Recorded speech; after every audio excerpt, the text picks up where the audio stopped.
Now, this dream of yours, will you tell me about that? Well, it isn't very clear, I'm afraid. You know how it is with dreams. But as nearly as I can remember it.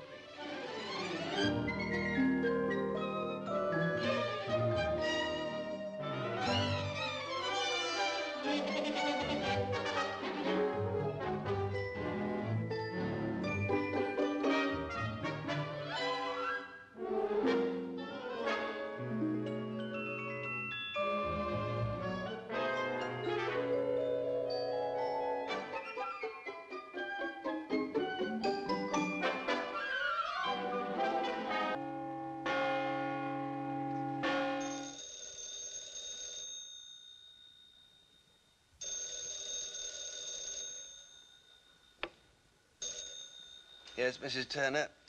Doctor, I apologize for calling you at this hour, but I am desperate.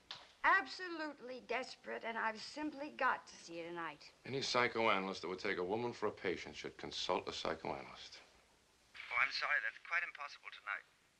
But I didn't mean that you should come here. I'll come there.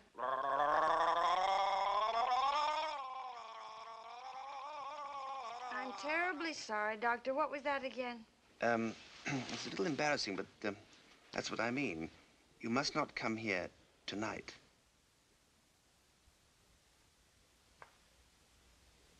Do you mean you're not alone?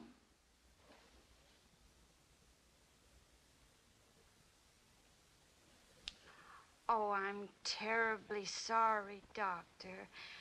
Will you ever forgive me? It's quite all right, Mrs. Turner, just so long as you don't misunderstand. Oh, but I do understand, and I promise you I will not disturb you again. Thank you, Mrs. Turner. Good night. Good night, Doctor.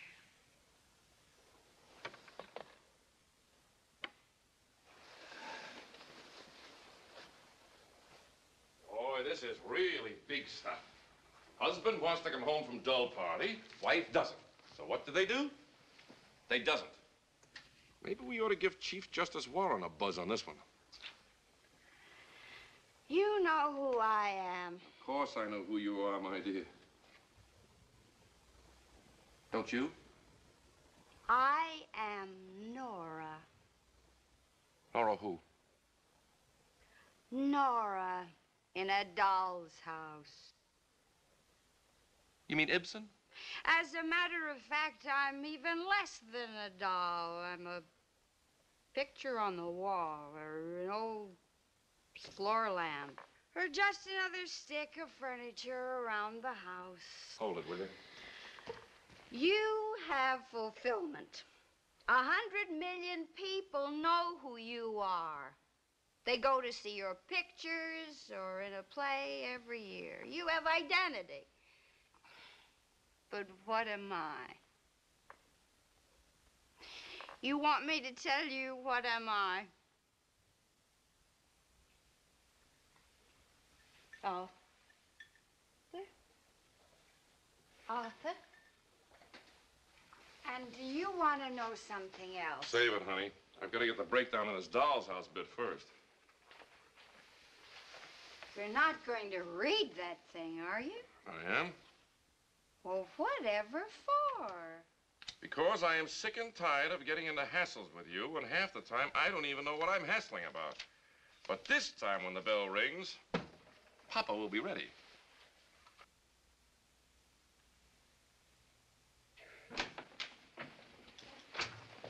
I'm sorry, but... Yes? Excuse me. It's after 3, sir. I'm going to leave. When Mrs. Turner comes, make some kind of excuse for me. Tell her how sorry I was. Good afternoon. Oh, I'm terribly late. I do hope you're not cross with me about last night. How are you, Miss Thatcher? Very well, thank you. But just wait until you hear what happened. What happened was that...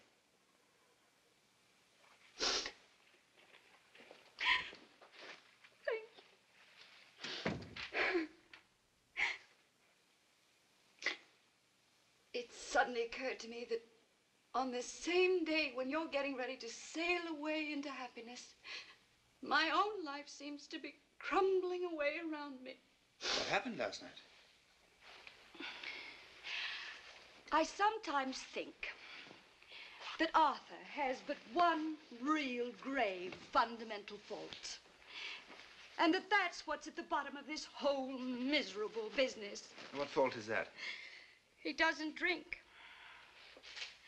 Before we were married, when we were going together, we used to have a few now and then at Moriarty's just to loosen up a bit, you know. Some men need it that way, I guess. But never anymore. Never. But what about last night? You should have seen that woman, our hostess.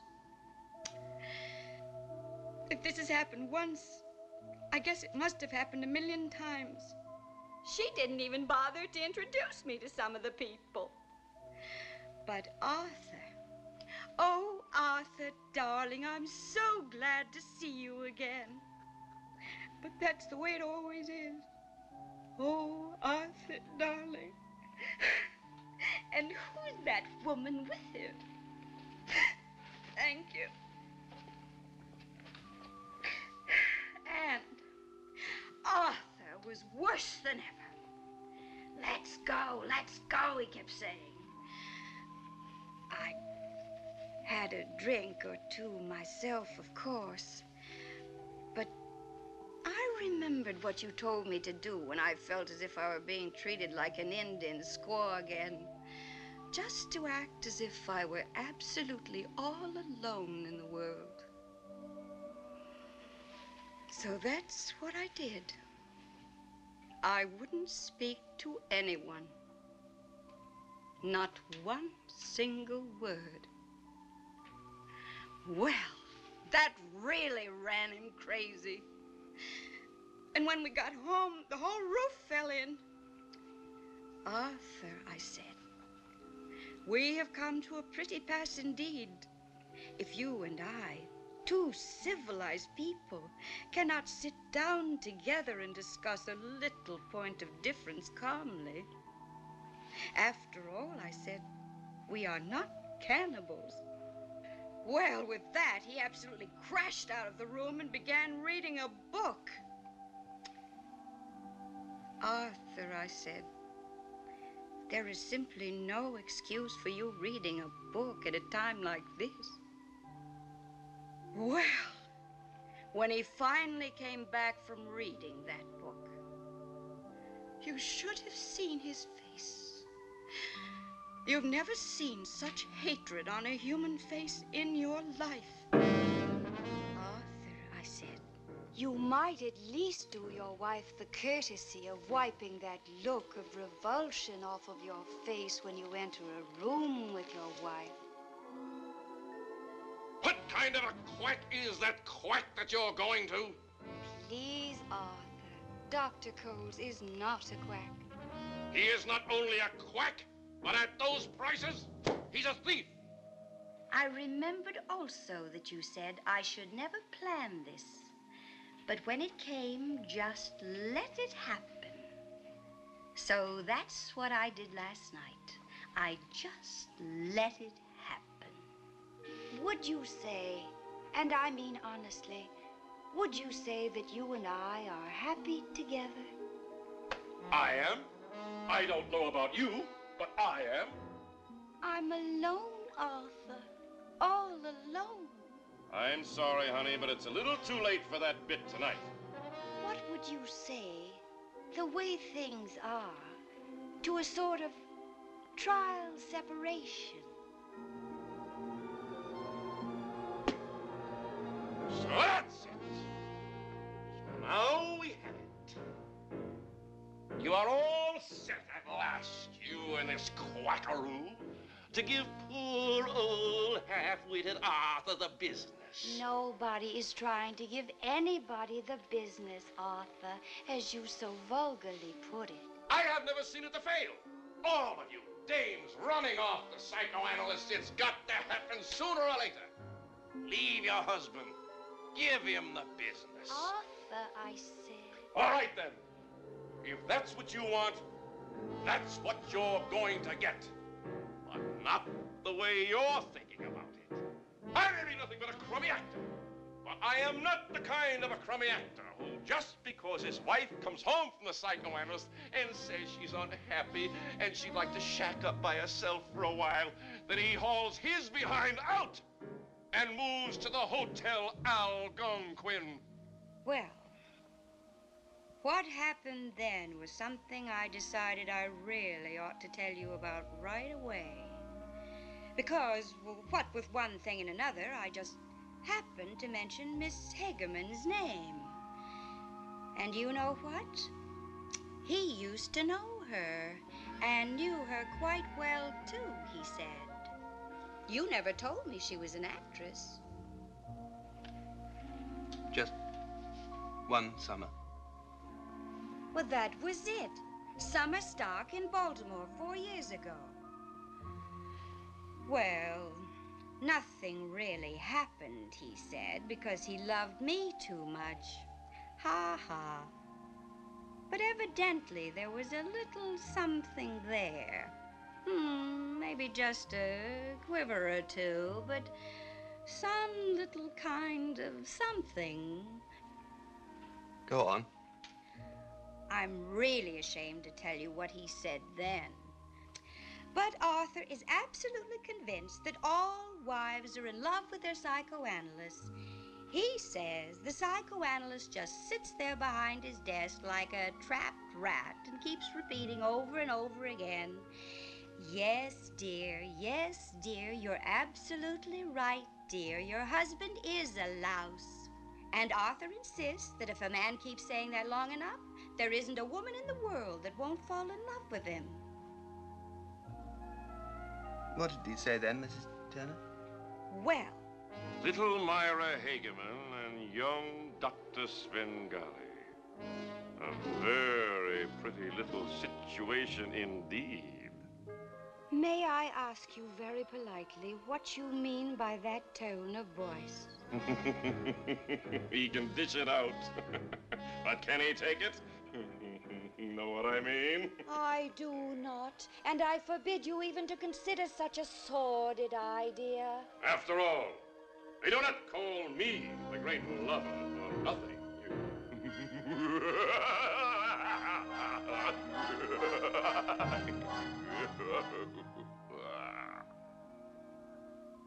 So, what I think you ought to do is to keep an eye on her, because he's got some kind of scheme in his mind.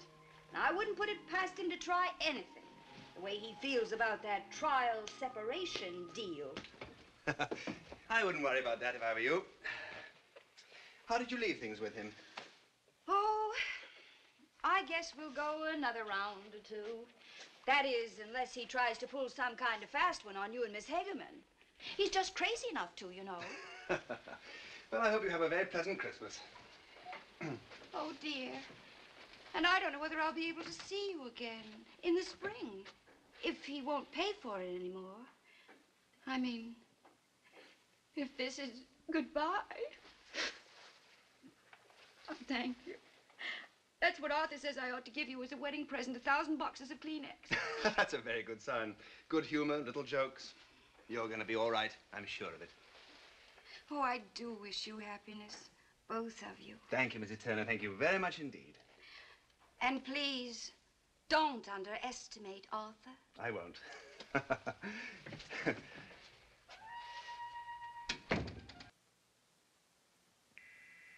Melba? Yes, sir. Try to get Dr. Krauss on the phone, will you? Yes, sir. Is he still here? Oh, I'm so glad I caught you. What did he do? Nothing. You have no idea how worried I've been. Do you know how he came in last night? Absolutely stoned. And no matter what I did, I could not wake him up. Mrs. Taylor, I'm terribly sorry. Not one drink in I don't know how many years, and then all of a sudden, bang, on the rocks, on the rocks, on the rocks. Well, you never saw anything like it in your life. He was quite all right, believe me. Doctor, What about Dr. Krause? he'd already left for the ship to see you off. Oh, keep trying Miss Hageman's number, will you, please? Yes, sir.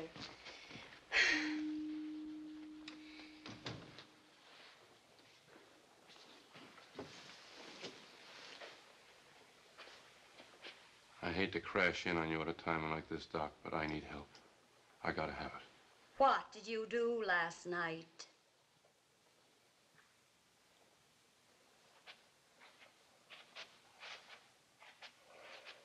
Where are you? Where would I naturally be after last night?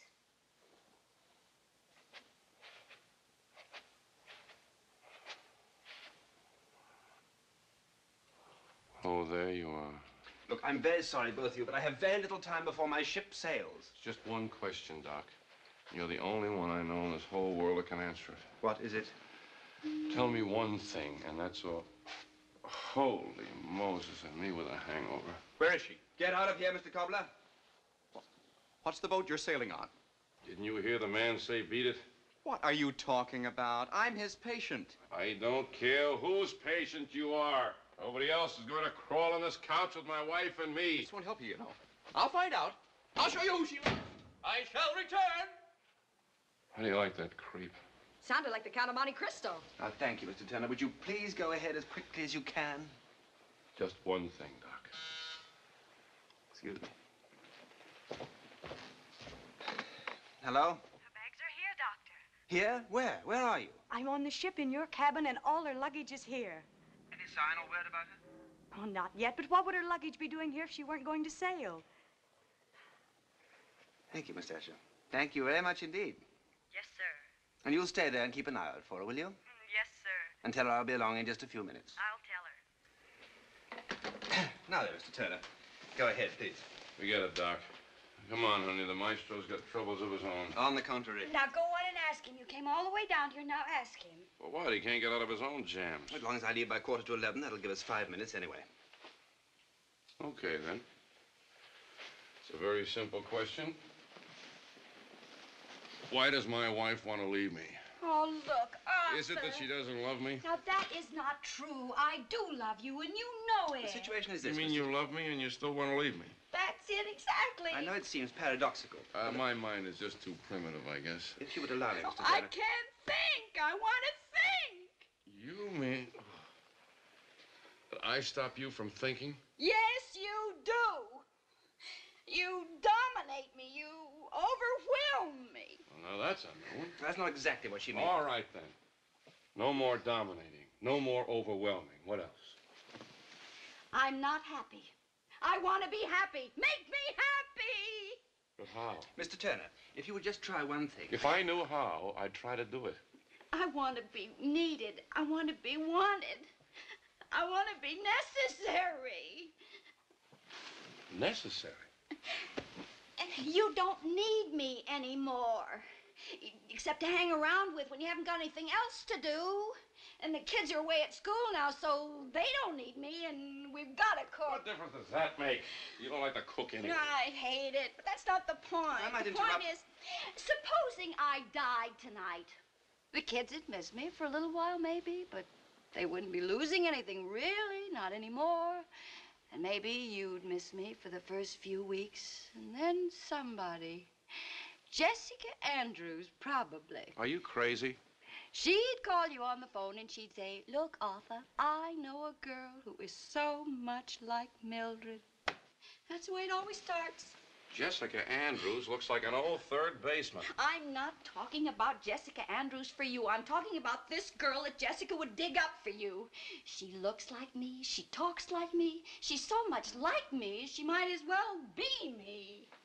I've never even met this girl. So you'd go to Jessica's and you'd meet this girl, and then I don't have to tell you what had happened next. That is an absolute lie. And all this time, I'd be dead. Well, what difference would that make? It's your world. Used to be ours. We'd had it together.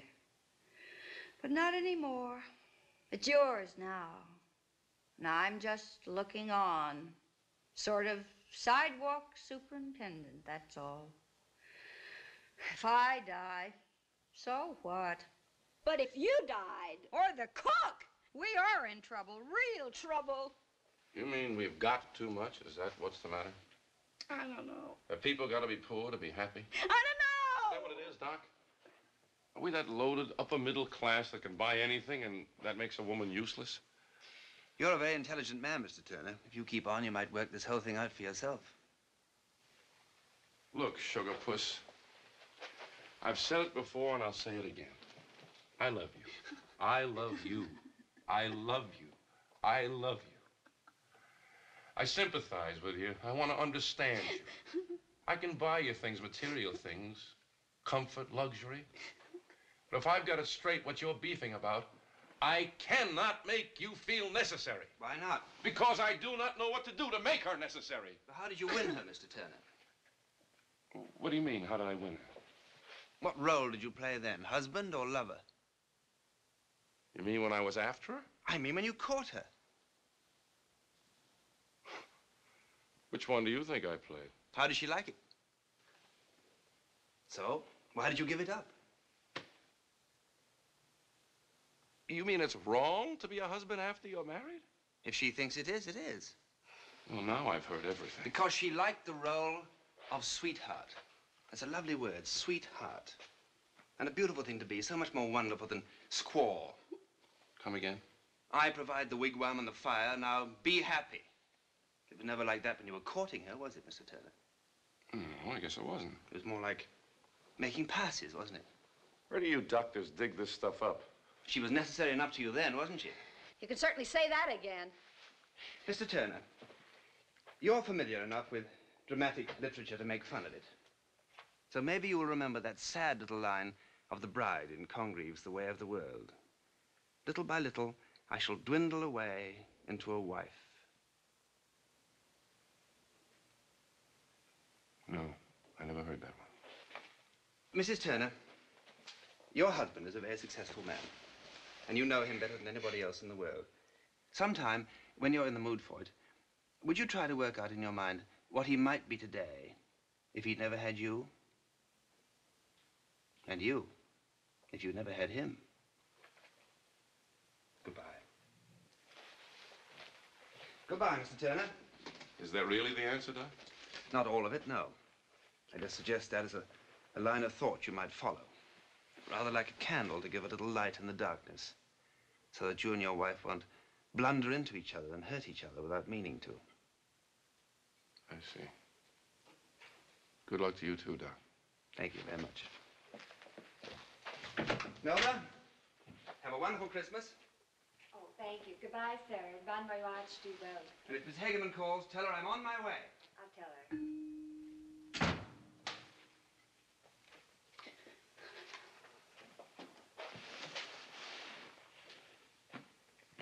Just a second.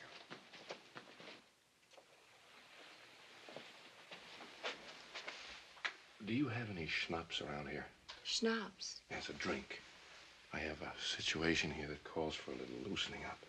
No, sir, I'm sorry, but we haven't.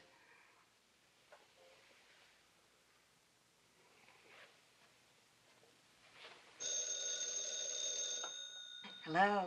Is he there? No, he just left. Oh, they're taking her bags off and I can't stop them.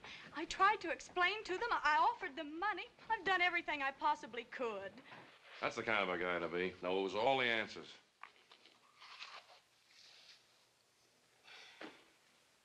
But about that candle, I think I get that part of it. Do you? Some of it. To really find out for sure, I guess you'd have to dig back, way back, try and figure out who did what to who and when and why. You know what I mean? I guess so. I mean really dig. No holes barred, nobody pulling any punches. But for that kind of leveling, I think we need a little loosening up, don't you think? At 11 o'clock in the morning. Oh, I think it's nearer 10 after. You could hardly even call that lunch. Moriarty's? You know, if you'd have thought for 10,000 years, you couldn't have come up with a nicer little place for a showdown. Well, this is downright depraved.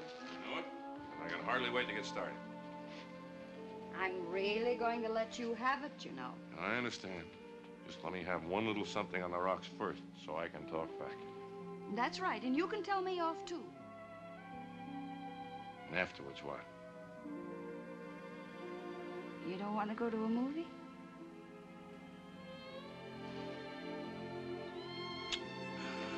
What that made me dwindle away.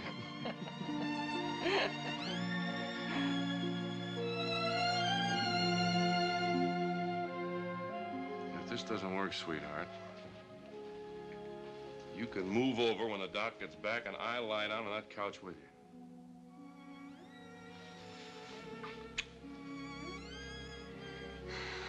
It's all right. Let's go.